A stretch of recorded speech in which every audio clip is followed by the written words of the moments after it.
Well, I'm very happy for the movie premiere to come to USA, but it's other states like New York City and whatnot, not just LA.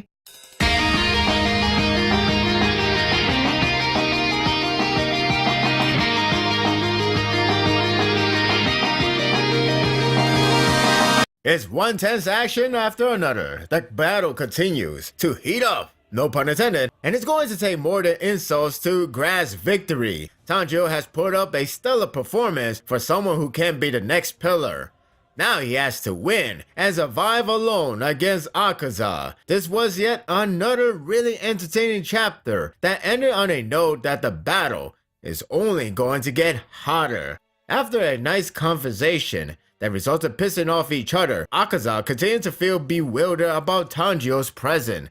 This is rather interesting considering that this could reveal his human self past. It also shows his misunderstanding is leading him feeling unsettling. It's not just the fact Tanjiro has grown strong in strength and skills, but his integrity and willpower have always been the provoking perk to his sight. It's as if he's mocking him. After being called out on his flawed belief about strength, it left him uneasy. What's interesting is his conscience of a person appears behind him and tell him to come back to his senses. He was losing his train of thought on the meaning of strength, so he is reminded that only he is his own enemy. His way is to challenge his previous day's self to get stronger and stronger. And one day, he will be the strongest. I don't know if the conscience was his old self or someone else that heavily influenced him or perhaps manipulated him.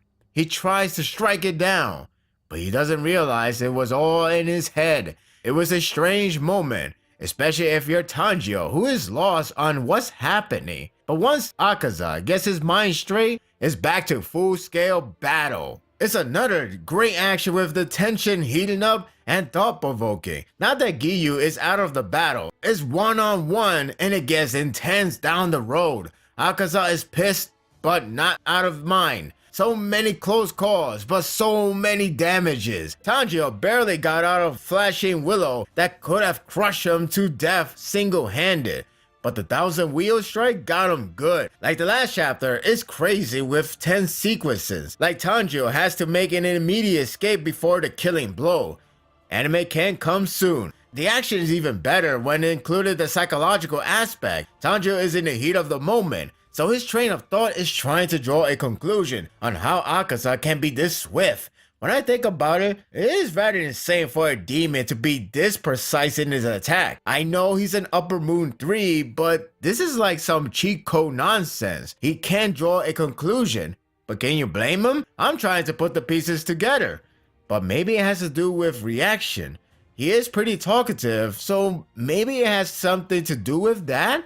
It's captivating to say the least. He pulls off Heat Haze and is drawing really close to decapitate Akaza. It resulted in a good chunk slice off, but not good enough to slow him down, let alone stopping him. Damn, it was sick too with how the sequence played off, like this is the first real damage. Instead, it only made Akaza more interested in his skills, pretty much resumed his thrilling sensation of a great battle. It's not exactly what Tanjiro had in mind, but if he wants to raise the difficulty, then good work. This chapter isn't all action-packed like the last time, as there's a meanwhile segment with Senjuro. But it is intriguing. He's back at home, praying for his late brother Kyojuro. I was touched by seeing this. I can still remember the chapter, with Tanjiro visiting the family. Such a sad moment. This moment built even further, with the fated battle to be the endgame. Avenge for Kyojuro. More importantly, however, he wrote a letter before this scene. He sent a letter to Tanjiro that involves with the swordman of sun breathing. In it contains a description or instruction or something that revolves with the most basic technique that was designed against Muzan. I don't know how that exactly worked, but anything can be helpful at this point. There's one problem. It arrived too late. The battle has begun, and the messenger crow won't come near the devastation. If it was earlier, just a little earlier, it could have helped.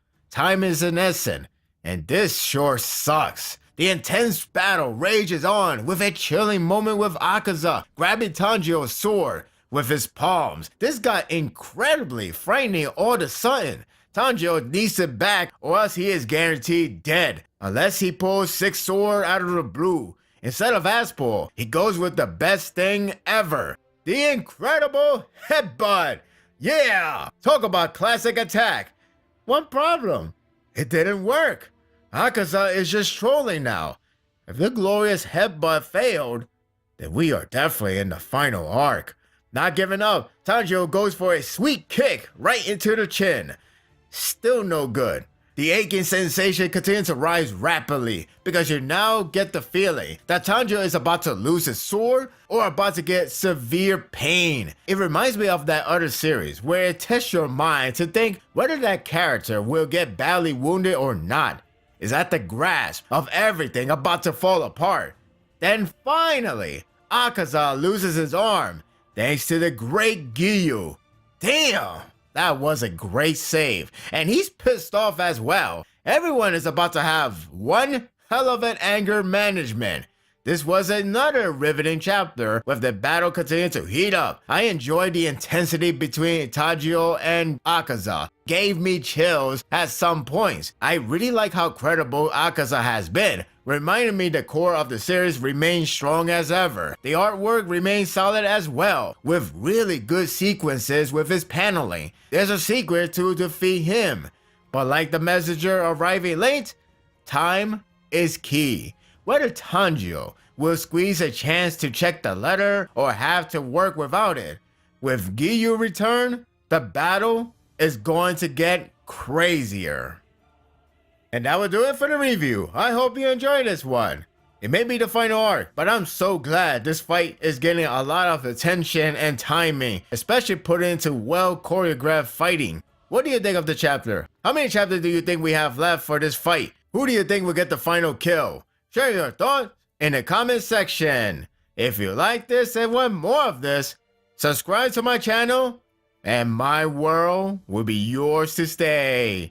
Until next time, take care.